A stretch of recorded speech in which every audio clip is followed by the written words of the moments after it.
Hello everyone. तो finally आज मैं लेके आया हूँ आप सभी के लिए the dust of snow written by Robert Frost. ये है अपनी क्लास 10th एनसीईआरटी की फर्स्ट पोम।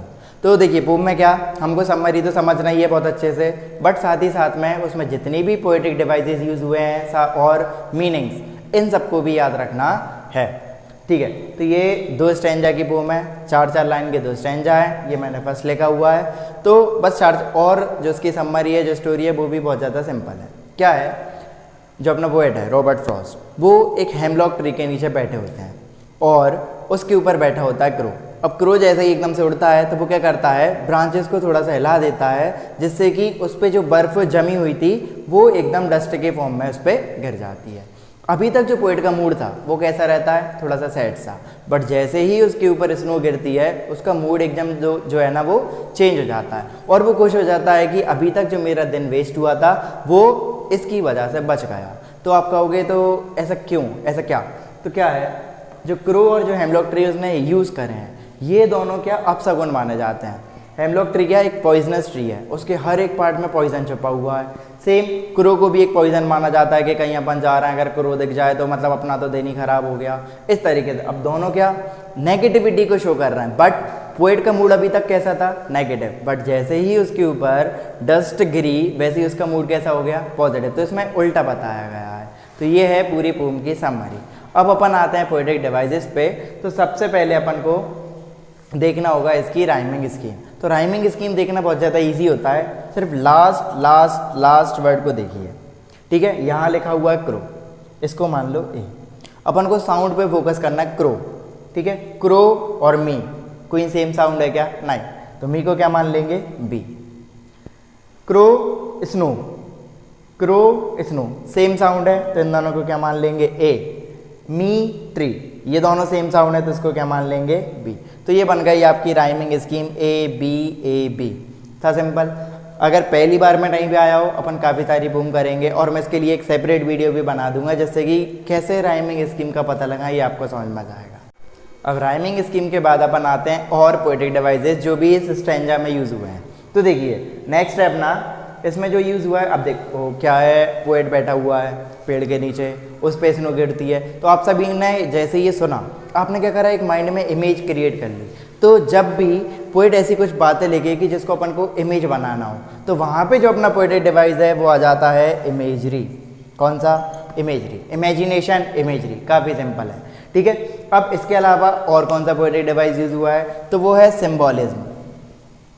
अब सिम्बॉलिज्म कैसे सर? तो देखिए मैंने तो आपको सबसे पहले क्या बताया, क्रो और हेमलॉक ट्री ये दोनों किसका सिंबल है, नेगेटिव का। मैंने बताया था ये सब अपशगुन के लिए जाने जाते हैं। तो यहाँ पे क्रो और हेमलॉक ट्री को क्या एक नेगेटिव उसमें माना गया है, इसलिए क्या हो गया, सिम्बॉलिज्म। मतलब जब अपन किसी चीज़ को सिम्बोलाइज करते हैं किसी दूसरी चीज़ से, तो वो क्या हो जाता है, सिम्बॉलिज्म। तो फाइनली हमारा फर्स्ट स्टैंजा हो गया कंप्लीट। इसकी राइमिंग स्कीम है ए बी। राइमिंग स्कीम में कुछ नहीं करना, बस अपन को लास्ट वर्ड्स को देखना और उनके साउंड को, कोई लेटर नहीं देखना, कुछ नहीं, बस उसका साउंड पर ही फोकस करना है। उसके बाद लिटरली डिवाइसेस में मैं आपको एक एक करके सारे के सारे बता दूंगा, जैसे कि इमेजरी मतलब इमेजिनेशन। सेकंड सिम्बॉलिज्म, जब अपन किसी चीज़ को सिम्बोलाइज करते हैं दूसरी चीज़ के लिए, दैट इज सिम्बॉलिज्म। तो इसमें 2 ही पोएट्रिक डिवाइसेस थे, ये अपनी राइमिंग स्कीम है। अब अपन आते हैं सेकंड स्टैंजा की तरफ। सो ये है हमारा second stanza. Has given my heart a change of mood and saved some part of a day I had dreamed. देखिए क्या है, अब पोएट क्या कह रहा है, had given my heart a change of mood, मतलब अब जो मेरा मूड है वो क्या हो गया था, थोड़ा सा चेंज। मैंने बताया था स्टार्टिंग में पोएट कैसा था, सैड, बट जैसे ही उस पर डस्ट ऑफ स्नो गिरती है वैसे ही उसका मूड हो जाता है हैप्पी। अब and save some part of a day that I had rued, मतलब रीड मतलब क्या होता है, रूइन मतलब खराब करना। तो वो पोएट क्या कह रहा है, मैंने जो आधा दिन खराब कर चुका था, ऐसे ही सैड जो भी थॉट्स आ रहे थे, कोई भी प्रॉब्लम होगी इसकी वजह से, तो तुमने क्या करा, उस डस्ट को गिरा के मेरा जो आधा बचा हुआ दिन था उसको बचा लिया। तो ये है अपना सेकंड स्टैंजा। अब इसकी देखते हैं राइमिंग स्कीम। लास्ट वर्ड को देखना है बस। देखिए हार्ट, इसको मान लिया ए। मूड, हार्ट मूड कुछ सेम है क्या? नहीं, तो इसको क्या मान लेंगे, बी। हार्ट पार्ट सेम है, ए। मूड र्यूड, डा सेम साउंड है, बी। इसमें भी राइमिंग स्कीम क्या आई, ए बी, ठीक है। अब बात करते हैं दूसरे लिटरेरी डिवाइसेस जो इसमें यूज हुए हैं। तो जब एक ही लाइन में फर्स्ट लेटर किसी भी दो वर्ड का सेम हो, तो यहाँ देखिए एच, बात मैं कर रहा हूँ लेटर की। हैज में सबसे आगे क्या है, एच, सेम हार्ट में सबसे आगे क्या है, एच। ऐसे एक और देखिए एस, सेव्ड सम, दोनों में क्या आ रहा है, एस। तो जब भी किसी भी दो वर्ड का एक ही लाइन में पहला लेटर सेम होता है, तो वहाँ पे जो अपना पोएटिक डिवाइस यूज होता है उसको अपन बोलते हैं एलिट्रेशन। देखिए फर्स्ट टाइम में याद नहीं रहेगा, बट अपन को काफ़ी सारी पोम पढ़नी है। ये पूरे के पूरे सेकंड थर्ड टाइम में जब अपन पोइट्री में आएंगे तब आप खुद बताओगे ये, ठीक है। तो अपन को क्या करना है, फर्स्ट लेटर को देखना है। अगर फर्स्ट लेटर सेम होता है किन्हीं भी दो वर्ड का या दो से ज़्यादा वर्ड का, तो जो पोएटिक डिवाइस यूज होता है दैट इज एलिट्रेशन। अब एलिट्रेशन के बाद एक और इसमें यूज हुआ है दैट इज एंजैबमेंट। अब ये क्या होता है सर, ये तो वर्ड से इतना बड़ा सा लग रहा है। देखो जब अपन लाइन चेंज करते हैं तो लाइन चेंज करने में या कॉमा आना चाहिए या फुल स्टॉप आना चाहिए।